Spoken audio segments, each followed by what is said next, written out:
Hey everyone, it's Michael from Chess Lifestyle. In fact, actually, I've got a flight to catch tomorrow, so clearly I'm procrastinating with this video. But I thought actually, as you guys all know, I like to reflect quite a lot on my chess and keep you updated on the journey, right? Actually, when you think about it, like this past year, in some ways, it has been somewhat of a chess failure for me as a player, at least.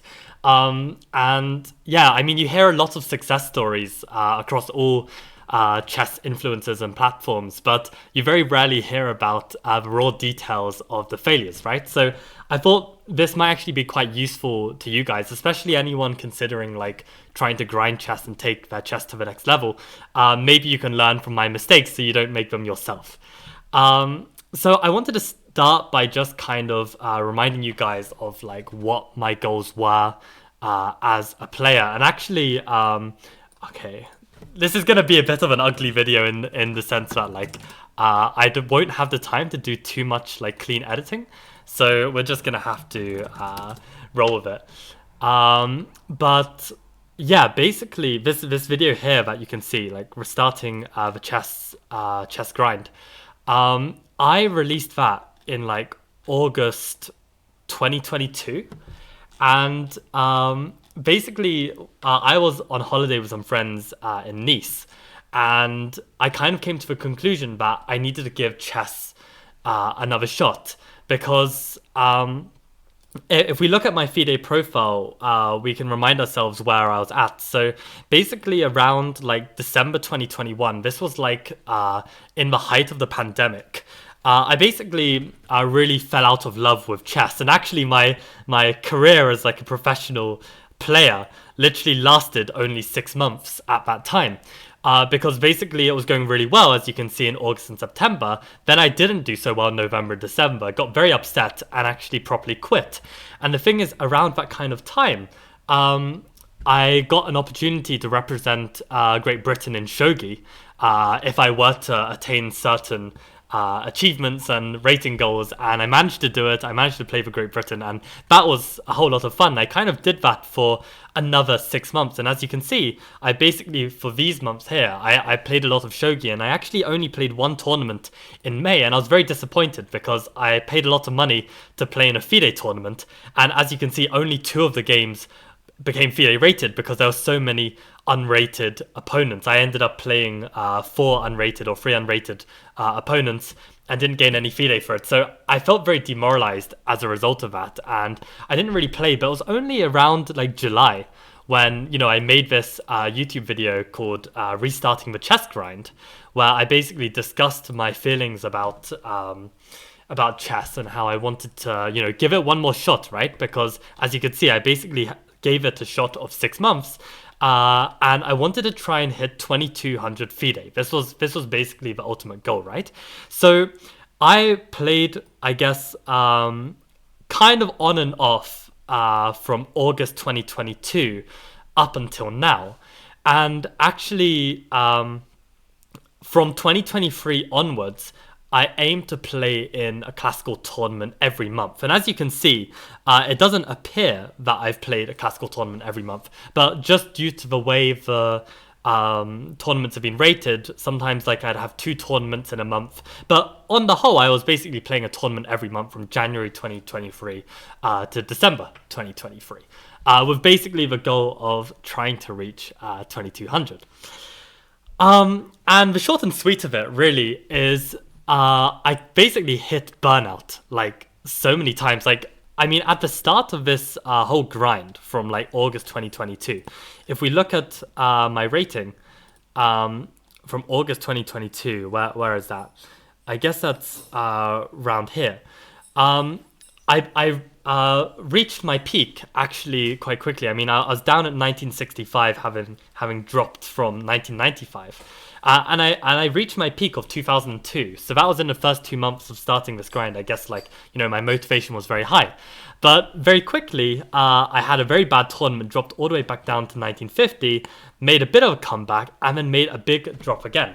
And I kind of wanted to discuss what kind of led to these drops and how it kind of all happened. So basically, you know, uh, what I kind of realized really from these tournaments, I think the tournaments where I would play abroad generally went better than the tournaments I'd play at home, because the tournaments I'd play in the UK, because it's kind of like closer to home. Sometimes I'd even be traveling from home, and all of this extra uh, burden in terms of like um, not having like a designated playing environment. Like, when you travel abroad, you're um, you're going there for a specific purpose, right? So when you're playing like just at home, and you're not specifically like taking out a chunk of time, you basically end up like having like too many different things on your mind, and it's harder to focus.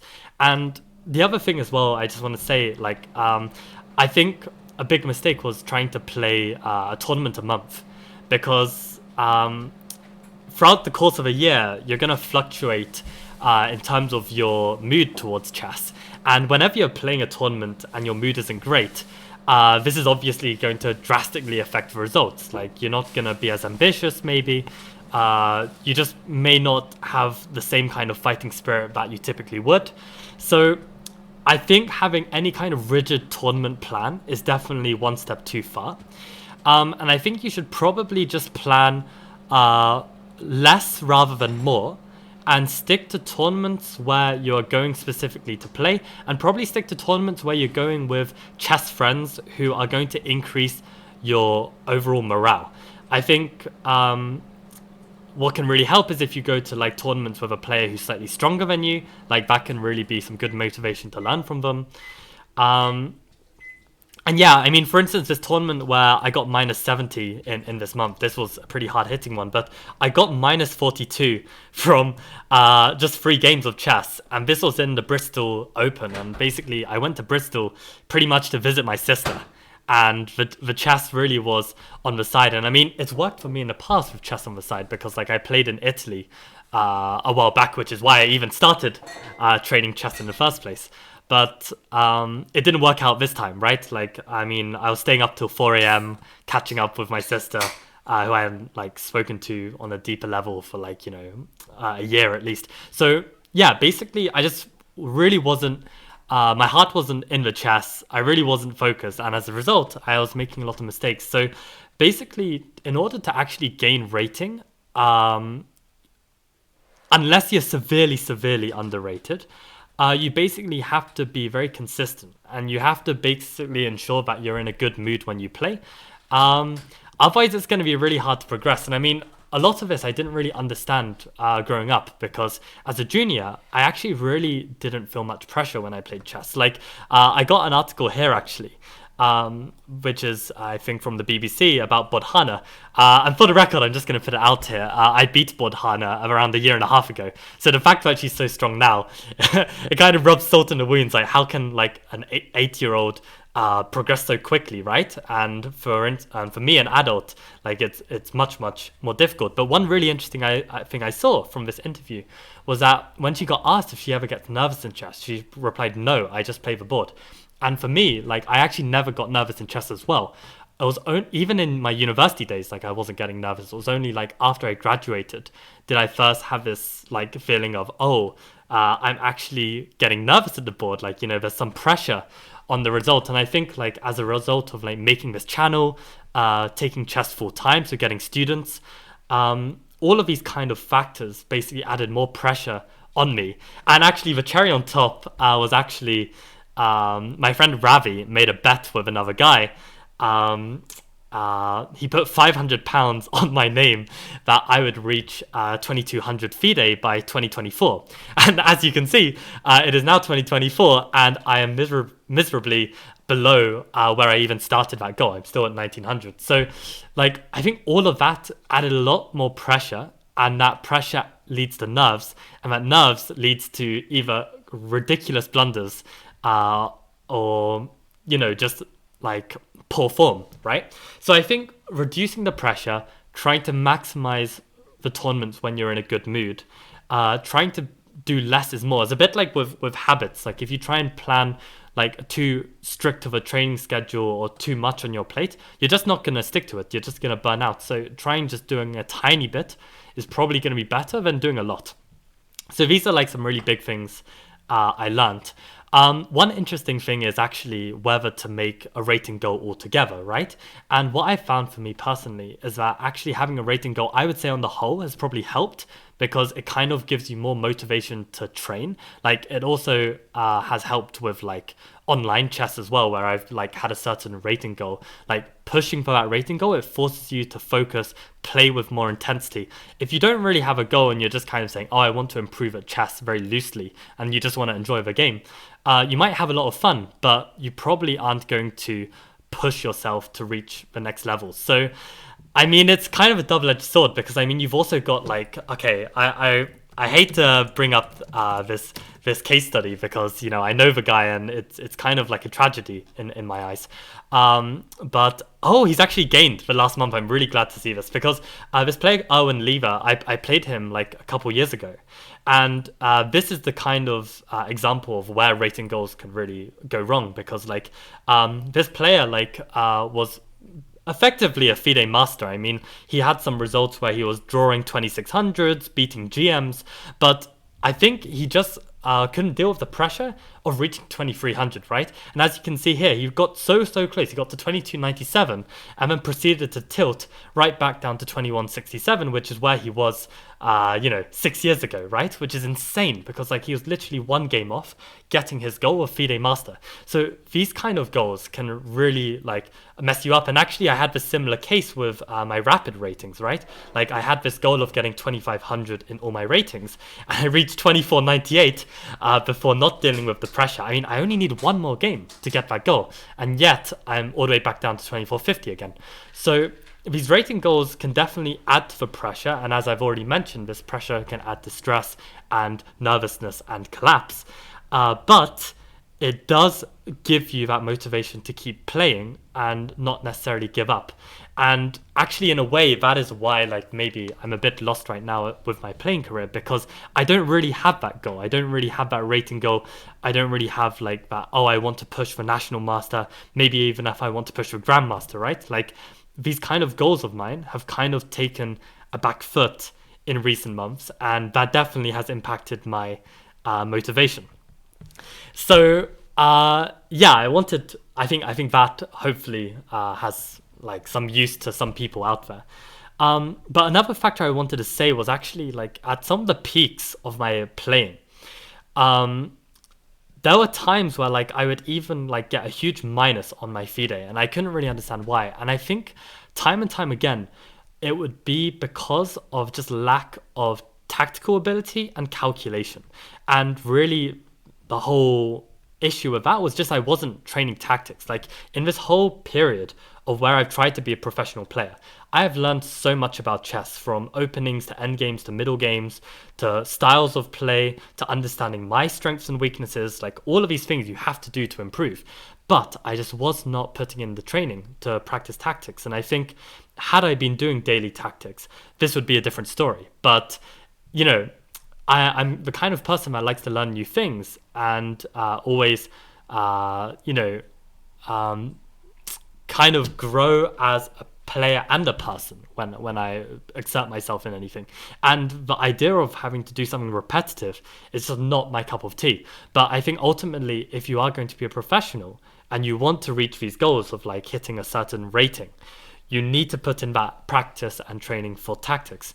And I think actually I've mentioned this before, but like Brandon Clark made a good analogy when we analyzed one of our games together, which this is an international master, and he said basically it's like, you know, professional footballers, you don't see them just like practicing all of like the difficult plays and all these intricate tactics. No, you're instead just doing the basics over and over again. You're passing, you're dribbling, you're shooting, like the most basic of techniques you're just doing over and over, because ultimately they realize this repetition of the bases is actually so important.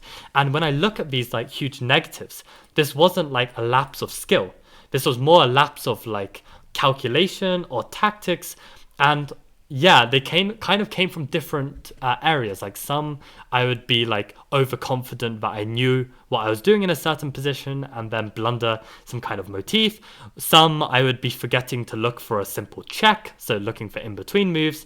Um, all kinds of basic calculation and tactical errors, which I'd kind of honed and improved on over the years in my chess.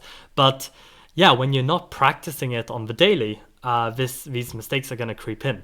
So yeah, I think this was one of the biggest flaws as well to my whole like grind to try and get somewhere with my rating.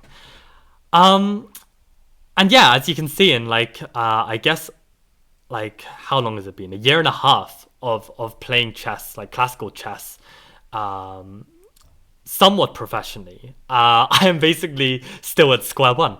And actually, the same goes for my national rating. I mean, like I had some tournaments which I played which weren't FIDE rated, and a lot of these tournaments went very badly. And actually, the only congress that went well was actually one where I played two congresses beforehand. So I'd kind of like, warmed up to it. And I played like a really, really nice congress in Doncaster where I won the rating prize, but then they never sent me the money and I forgot to chase up on it. And that one I performed at 2200. I played a really good event. But on the whole, like these congresses just weren't going well. So I think that's the other thing as well. You can kind of pick up on what tournaments kind of suit you. Um, and actually, yeah, had I just played league matches, I'd probably be close to 2100 right now. But because I had played these congresses, they would bring my rating back down. So yeah, like lots of understanding as a player there.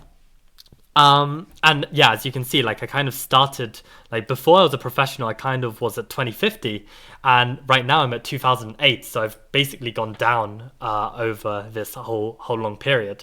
But at least I've managed to stay above 2000 to keep my head above water this whole time. So managing to hold on there. Um, but yeah, like okay, I mean, this might sound very negative, right? This whole grind, like it's been some kind of failure, right?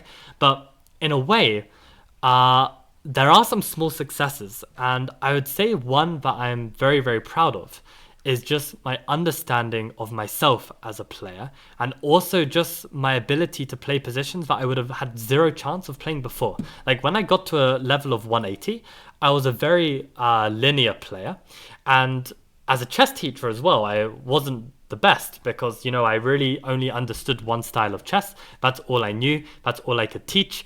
And obviously, this would have limitations on teaching like kids who have a wide range of skills, right? So, as a teacher, I think I've definitely improved by improving multiple aspects of my play.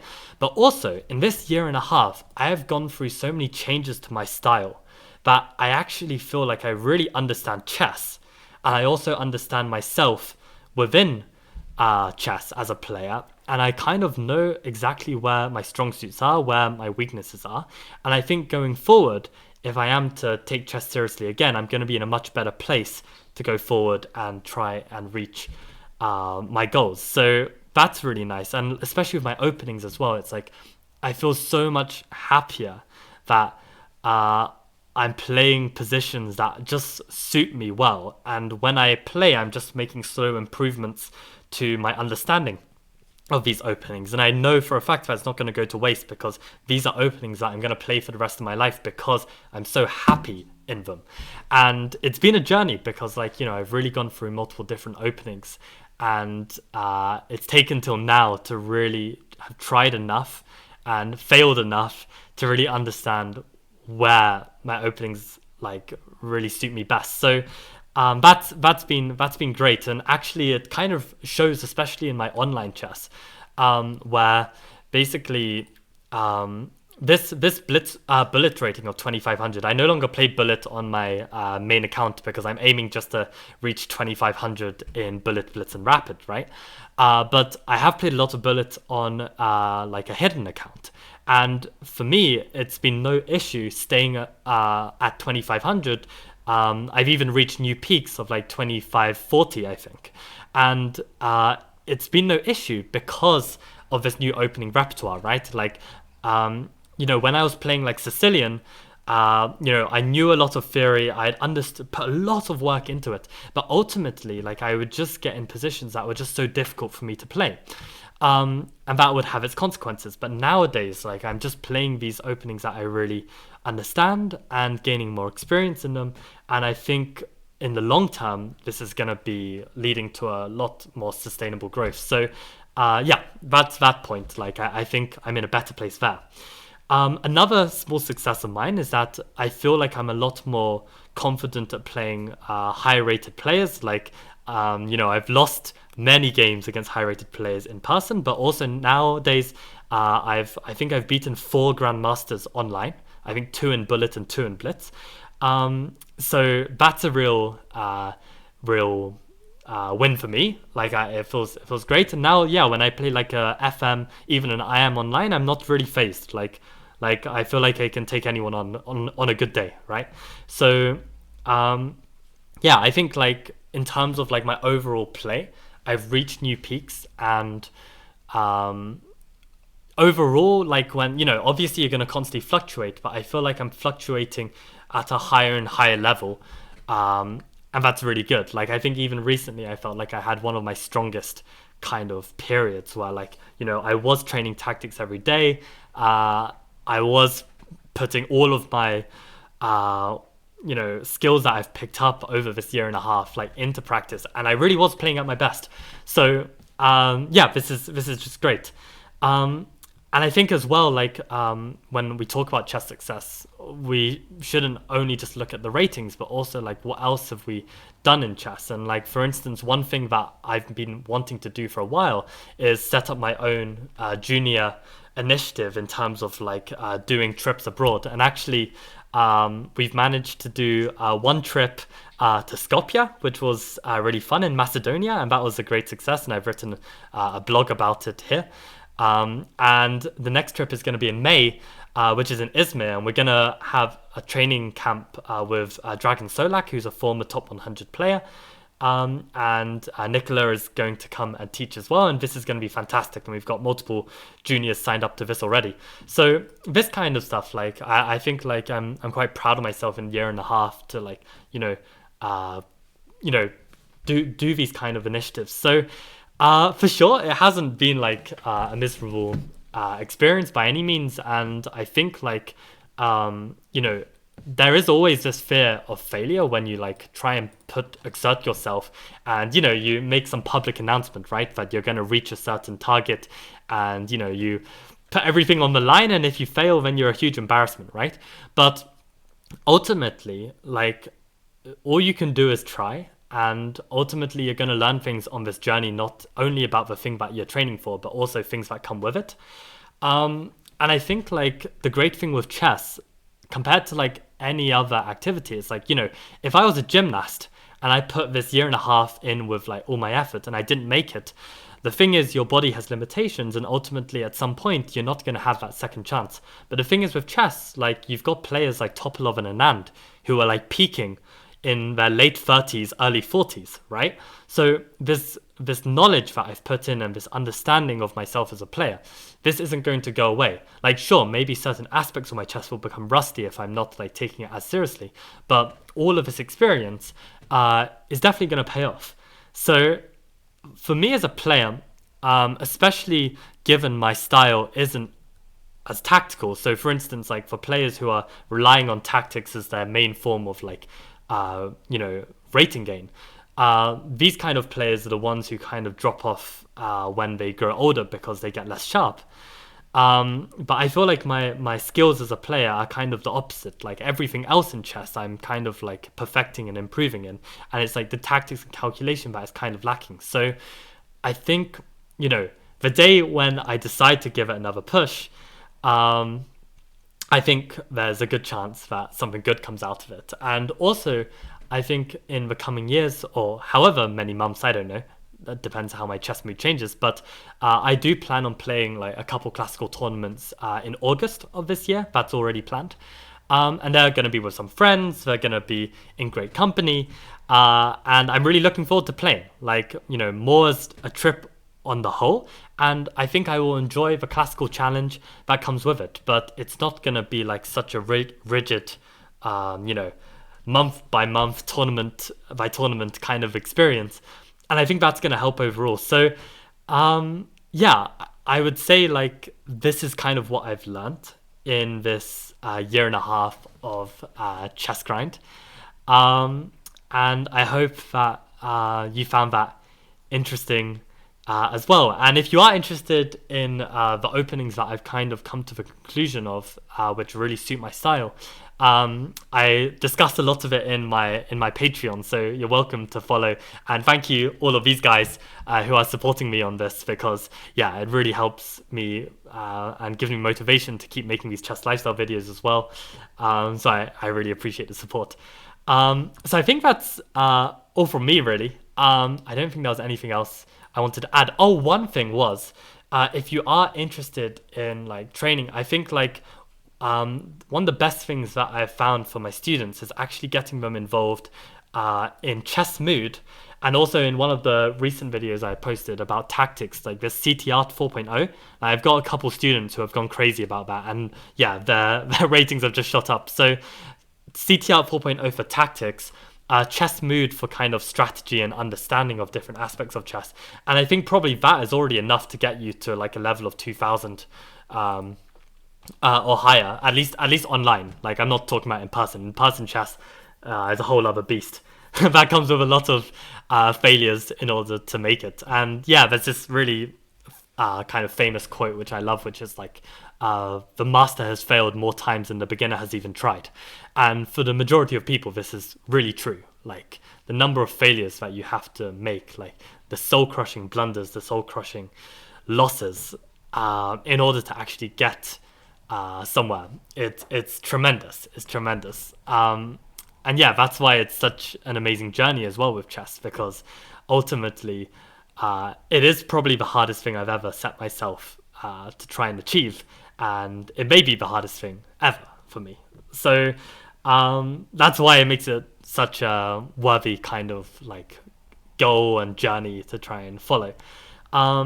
So yeah, I think that's all from me, really. I mean, basically my goals, I think, for 2024, if you can consider like some kind of New Year's resolution, are probably just to try and reach 2,500 in my online ratings. I think I have the skills and ability to do it, so it'd really be a matter of consistency and focus, which I think are things that I want to try and perfect and improve on anyway. So that's going to be my goal. I probably would love to play in some rated blitz as well.